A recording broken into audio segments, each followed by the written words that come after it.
ആ സമയം കൊണ്ട് നമുക്ക് തമിഴ്നാട്ടിൽ വരെ ഒന്ന് പോകാം. തമിഴ്നാട്ടിൽ TVK സർക്കാർ രൂപീകരണത്തിൽ വീണ്ടും ട്വിസ്റ്റ്. വിജയെ പിന്തുണയ്ക്കാൻ ആലോചിച്ച ഒരു വിഭാഗം AIADMK MLA-മാർ സർക്കാർ രൂപീകരണത്തിൽ കേവല ഭൂരിപക്ഷം തികയ്ക്കാനാവാതെ TVK 118 അംഗങ്ങളുടെ പിന്തുണ വേണമെന്ന് ഗവർണർ ഉറച്ചു നിന്നതോടെ സർക്കാർ രൂപീകരണം നീളുന്നു. VCK പിന്തുണ പ്രഖ്യാപിക്കുന്നത് വൈകുന്നതാണ് TVK-യെ പ്രതിസന്ധിയിലാക്കിയത്. സുജിത് ചന്ദ്രൻ വിവരങ്ങളുമായി ചേരുകയാണ്. സുജിത്, ഇപ്പോൾ VCK ആണ് അവിടുത്തെ പ്രധാന പ്ലെയർ ആയിട്ടുള്ളത് എന്നുള്ളതാണ്. VCK-യുടെ തീരുമാനം അനുസരിച്ചിരിക്കും വിജയ് തമിഴ്നാട്ടിൽ മുഖ്യമന്ത്രിയാകുമോ ഇല്ലയോ എന്നുള്ളത്. ഇപ്പോഴും ഗവർണർ ആ നിലപാടിൽ തന്നെ ഉറച്ചു നിൽക്കുന്നു. 118 എന്നുള്ള സംഖ്യയിലേക്ക് എത്താൻ വിജയ്ക്ക് ഇനി എന്തെല്ലാം കടമ്പകളാണ് കടക്കേണ്ടത്? ഈ മുഖ്യമന്ത്രി പ്രഖ്യാപനം അടക്കമുള്ള കാര്യങ്ങൾ എങ്ങനെ നീളാനാണ് സാധ്യത?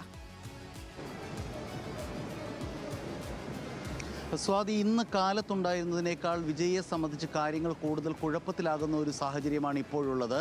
ഒരു പക്ഷേ വിജയ് മുഖ്യമന്ത്രി ആയില്ലെങ്കിലോ വളരെ അപ്രതീക്ഷിതമായി വളരെ നമ്മൾ പ്രതീക്ഷിക്കാത്ത തരത്തിലുള്ള ഡെവലപ്മെൻറ്റുകൾ ഒരുപക്ഷെ തമിഴ്നാട് രാഷ്ട്രീയത്തിൽ നടന്നാലോ ഈ ഘട്ടത്തിൽ അത്ഭുതപ്പെടാനില്ല എന്ന് ഈ നിമിഷം വേണമെങ്കിൽ പറഞ്ഞു വയ്ക്കാം.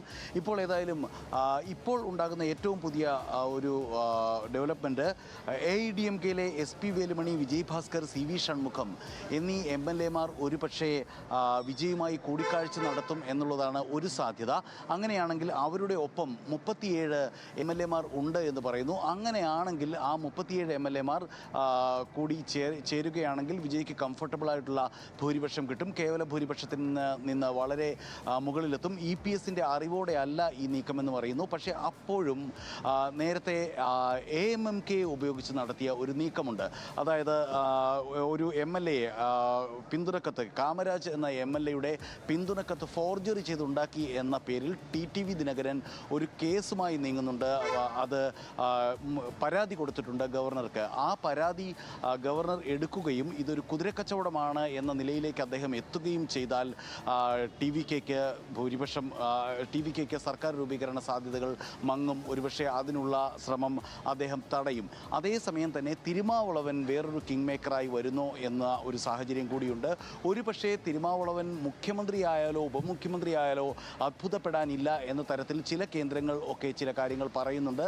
അത് AIADMK DMK എന്ന തരത്തിലൊക്കെയുള്ള ചില ആലോചനകളാണ് നടക്കുന്നത്. പക്ഷേ അതൊന്നും ഈ ഘട്ടത്തിൽ ഉറപ്പിച്ച് പറയാവതല്ല. ഏതായാലും ഗവർണർ നാളെ രാവിലെ മടങ്ങും എന്നാണ്, കേരളത്തിലേക്ക് മടങ്ങും എന്നാണ് അറിയുന്നത്. കേരളത്തിലെ സർക്കാർ രൂപീകരണ ചർച്ചകൾ നടക്കുന്നതിൻ്റെ ഭാഗമായി ഇന്ന് ഡൽഹിയിൽ നിന്നുള്ള തീരുമാനം കേരളത്തിലേക്ക് എത്തുന്നതിന് പിന്നാലെ ഗവർണർ ഇവിടെ നിന്ന് മടങ്ങും.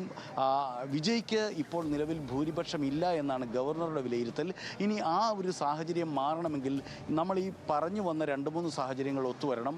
AIADMK-യിലെ ഒരു വിഭാഗം MLA-മാർ വന്ന് പിന്തുണ കൊടുക്കുക. അതല്ല എങ്കിൽ അങ്ങനെ ഒരു നീക്കം AIADMK നടത്തുന്നുണ്ട് എന്നറിഞ്ഞ് വളരെ പെട്ടെന്ന് VCK ഒരുപക്ഷെ പിന്തുണ കൊടുക്കാനുമുള്ള സാധ്യതയുണ്ട്. തിരുമാവളവൻ ഇങ്ങനെ ഈ എങ്ങോട്ട് വേണമെങ്കിലും തിരിയാമെന്നൊരു സാഹചര്യത്തിൽ ഒരു പ്രത്യേക സന്ദിഗ്ധ ഘട്ടത്തിൽ തമിഴ്നാട് രാഷ്ട്രീയം വന്നെത്തി നിൽക്കുകയാണ്. ഈ ക്രോസ് റോഡിൽ നിന്ന് അധികാരത്തിൻ്റെ വാഹനം ഏതു വഴിക്കും തിരിയാമെന്നൊരവസ്ഥയാണ്. ഒരു 3-4 മണിക്കൂർ മുമ്പ് ഉണ്ടായിരുന്ന വിജയുടെ ഒരു വലിയ ഒരു സാഹചര്യം, അത്രയും ഒരു ചാൻസ് ഈ ഘട്ടത്തിൽ അല്പം മങ്ങി നിൽക്കുന്നു എന്ന് നമുക്ക് പറയേണ്ടി വരും. സ്വാതി. ശരി സുജിത്, അങ്ങനെയാണ് തമിഴ്നാട്ടിലെ സാഹചര്യം. ഇപ്പോൾ വിജയെ സംബന്ധിച്ച് ഏറെ പ്രതിസന്ധികളിലേക്കൊക്കെ കാര്യങ്ങൾ കൂടുതൽ കുഴപ്പത്തിലേക്ക് കടക്കുന്നു. അതിൽ എപ്പോഴാകും ഒരു തീരുമാനത്തിലേക്കൊക്കെ എത്തുക എന്ന് കണ്ടറിയണം. വീണ്ടും